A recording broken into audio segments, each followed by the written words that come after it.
right here? Yep, right there's fine. Hey guys, Prepper Nurse 1 here, and Heather.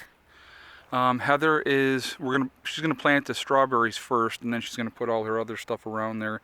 Today is Tuesday, May 23rd. I'm getting a late start today because Eddie and I had to go to Rochester today for an appointment, so we did that, and so now we're back, and I raked the rest of this out, and it's pretty high, as you can see, and so Heather's gonna plant her plants, and we're putting the strawberries in first, and so we're getting that started, and then she's gonna put all her other stuff all the way around here. But so that's what's going on with that. So I wanted to do a video today. I wanted to talk about a topic, and I see this keeps coming up again and again in the comments, and it's from several different people, so it's not like just one person saying this.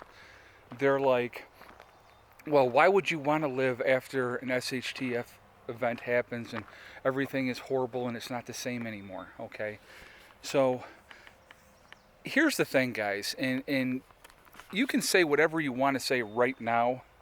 Again, and I've said this before, while you have a full belly, while you have all the amenities, while you have all the creature comforts, you can say what you will or will not do, and you can believe it in your head even, okay? But the will to live is so strong.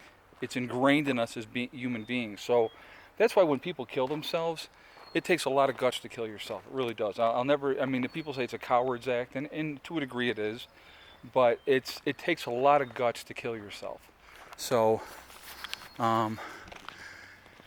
you know, it's, the thing is, you have to, like I said, that will to live is going to be so strong and so ingrained in you.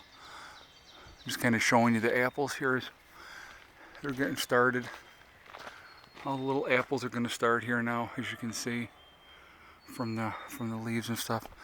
But that will to live is so strong, and it's part of our being. So, you know, now I saw something else as well, and this is the Canadian Prepper put out a video talking about older preppers, you know, giving up their stuff to millennials after, you know, an S.H.T.F event happens so that they can survive.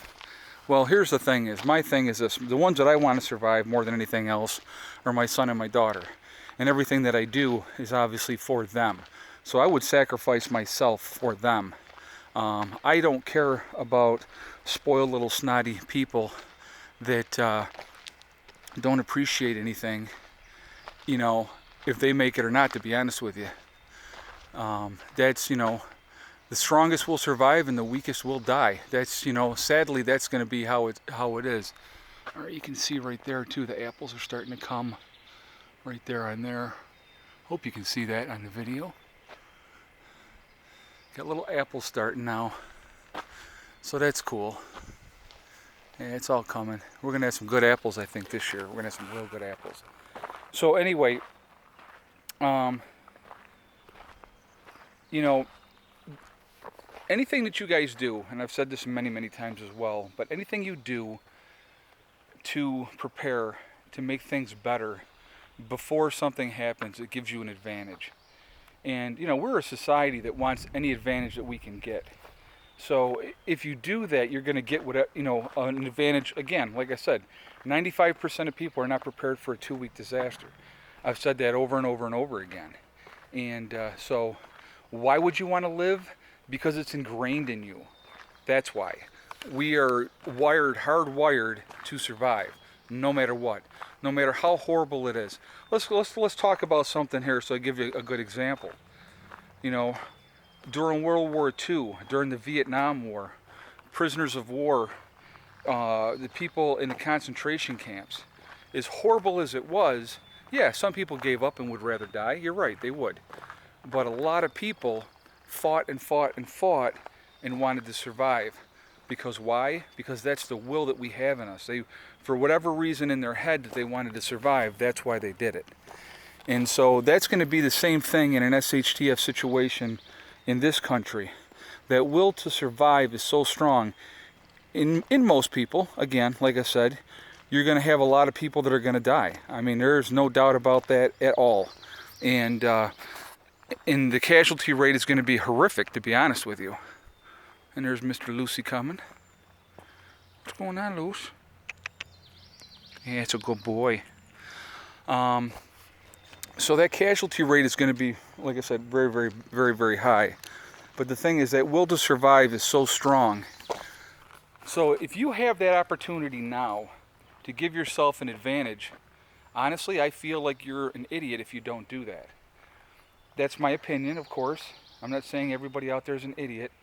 But I was at a bike rally, and I was talking to the, like I said, I think I mentioned this in another video, about the solar. The woman was talking about her solar and stuff like that. And they really wanted to get batteries so that they could, be independently off-grid if they have to be. And so we were talking about that and stuff like that. And then we were talking about a little bit about prepping, and she said she was a prepper as well. And so we talked and stuff like that. And then, of course, somebody made the comment of, oh, nothing's ever going to happen. And that's great. If you want to live with those sun or rose-colored glasses on and believe that, that's fine. But like I said, even if nothing ever happens, I have an awesome place here. And inside of a few years, I will hopefully have everything that I want to have in place. Goats, chickens, meat rabbits, a greenhouse, an aquaponics system, everything that I want to do, I'll be able to do. So, so time is a big thing. If you get that time, that's awesome. If you don't, then you don't. But there's Lucy helping Heather plant. I'm just showing the cat. Ah, you're doing fine, sweetheart. You're doing just fine. Well, pat him with the back half of your hand. He will. So anyway, like I said again, that will to live is so strong. So I get so tired when people say, "Oh, I would just give up when something happens." And those people that say that, I hope you do, because it's going to give everybody else a better advantage. I mean, that sounds terrible on my part, but I'm going to tell you what.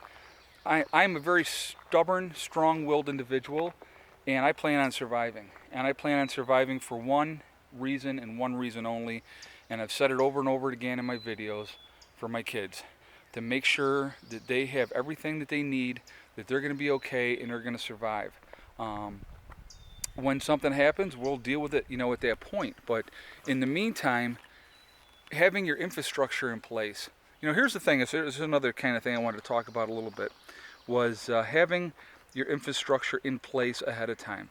Now, obviously, if you live in a city, your chances of survival, honestly, are minuscule if you live in a city. I'm going to be 100% honest. I mean, I'm talking less than 1%. That's what I mean by minuscule. Being in a city is not where you want to be. If you can get out of the city now, get out of the city now. I mean, I really, truly mean that, because it's not going to be a pretty place when things go to crap. And the gangs of people that are going to band together, and it's going to be the strongest, obviously, and it's probably going to be your gangs and your motorcycle clubs and those type of people that are going to band together, and they're going to do whatever they want to do, and they're going to go house to house. So even if you prep and you have stuff in your house, they're going to get in your house and they're going to take your stuff. So the best thing to do is to be away from that situation. And even suburbia is not safe. I'm telling you guys, you live outside the city and you think you're safe. We lived in suburbia right outside the city. And I couldn't wait to get away from it, because I knew it wasn't the safest place to be. Now we're in the country. And see, here's a difference in the country, okay? Most people in the country may not be called preppers, but most of the people in the country are going to garden. They're going to have guns. They know how to hunt. They know how to survive. A lot of people up here where we live, they heat with wood, okay? Or they have, like a propane backup. But their primary heat source is going to be wood. So, they're ready to a degree, probably not to the degree that a lot of people are, that are truly into prepping. But, they're more ready than the average person that doesn't have anything, So those are things to think about. But getting your infrastructure in place, and it's not just, okay, what are the big three, guys, right? Beans, bullets, and Band-Aids. Those are the big three.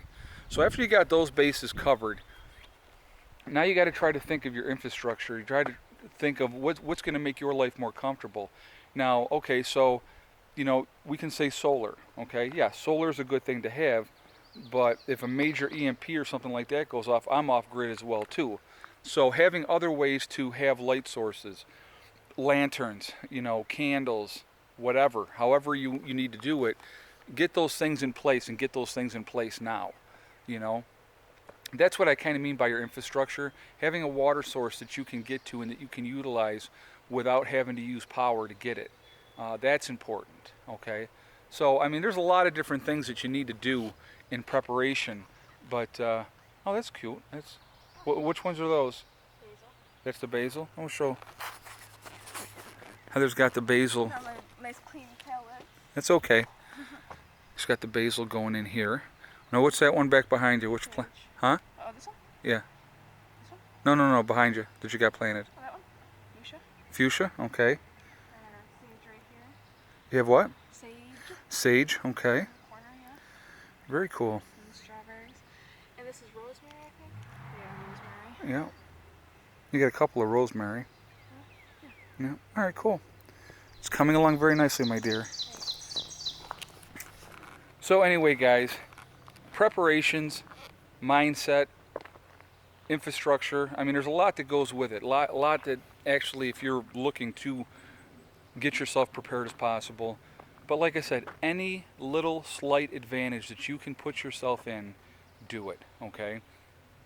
If you are looking at having to bug out, okay, having your supplies either in place someplace else where you're going is a smart thing, because you might not be able to get out with your vehicle. You might be able to only get out with your feet or a bicycle, something like that, and how much can you really carry then, okay? So if you can do it, have your supplies in place where you plan on going to. And if you can have somebody that's living there, then it's even better, because then the stuff is watched all the time. I mean, if you have a cabin in the woods in the middle of nowhere and you got a bunch of stuff up there, you know, you might get there and somebody else is already in there. So you don't know. But if you have a place in sight, or a plan that you have, and you have a destination that you plan on going to, be it grandma's in the woods, at least somebody's there and having stuff in place. And so somebody had asked me about rotation of food as well. And they said, well, what do you do if you're like storing food there? Do you have to go back like every 3 months and rotate it out? Well, hopefully you're putting in long-term food storage, and you know, that's what you're stocking up in place. You know, canned goods will last you several years, so you can put canned goods in there as well. I mean, there's MREs that were in cans from World War II that are still edible, you know. And World War II's been over for a long time, guys. So, you know, that just goes to show you it's still going to be edible. It might not be as nutritionally sound as it once was, but it's still edible. And something to eat as opposed to nothing to eat is freaking pretty awesome. So anyway, I just wanted to touch on a couple of these different things like that. But, you know, it amazed me when people say that, oh, I'll just give up, and what do we want to live for? Well, you're going to want to live because you want to live, and that's important. And so with that in mind, give yourself the advantage, guys. Really, truly, give yourself whatever advantage that you can give yourself. That's what it's all about. That's what all this is about, you know. Like I said, for me, like I said, and I've said it over and over and over again, it's about my kids. Always has been, always will be.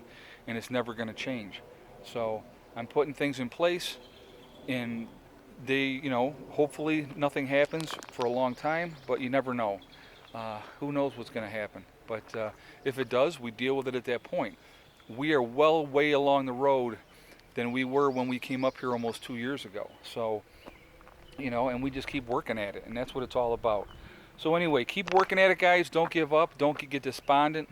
You just got to keep plugging away at it. And like I said, even if you've only done a little, even if you just watch this video and said, holy crap, I need to wake up and do something. Anything that you do, even if it's only a 2-week supply of food and water, gives you an advantage. Remember, this is a big number, guys. Gives you an advantage over 95% of the people. So don't think of it as an overwhelming task that you have to do. Just work at it very methodically. Work at it methodically, and before you know it, you're going to have a good supply of food and water, okay? And then you work on the other stuff as you can. You know, that's what garage sales are great for that. So anyway, listen, I'm going to jump off of here and get the video up, and I will talk to you guys tomorrow Remember, hug and kiss the ones you love. Tell them every day, because tomorrow is not guaranteed. We never know what's going to happen. And, we just keep plugging along, guys. And remember, STD, one step at a time, one thing at a time, and one day at a time. You will get there, whatever your goals are, whatever you're trying to accomplish. I would spread them out a little farther from those. I'm just saying. You got a whole big area there that you can put stuff in. I know. Okay. They're all like herbs and stuff. Okay, well, that's fine then. Leave it there. If that's what you feel like you have to do. It's my garden.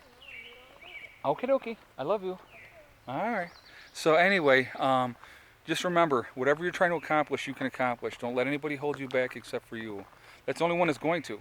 So if you don't want to do nothing and you want to sit on your hands, go ahead. But I'll tell you what, you're going to wake up one day and say, man, I wish I had listened to Prepper Nurse 1. Or you can... Hey, no sarcasm from the peanut gallery. I wish I could look for Nurse 1. Like you in particular? Well, whoever. Now be quiet. I love you. Plant your plants. Children. Anyway, but like I said, whoever you listen to, whoever you watch, you're going to regret the fact that you didn't listen, okay? If you don't do something. So like I said, even if you're not doing it for yourself, do it for your kids, do it for your grandkids. All right, guys, I will talk to you tomorrow. Prepper Nurse 1 out for now.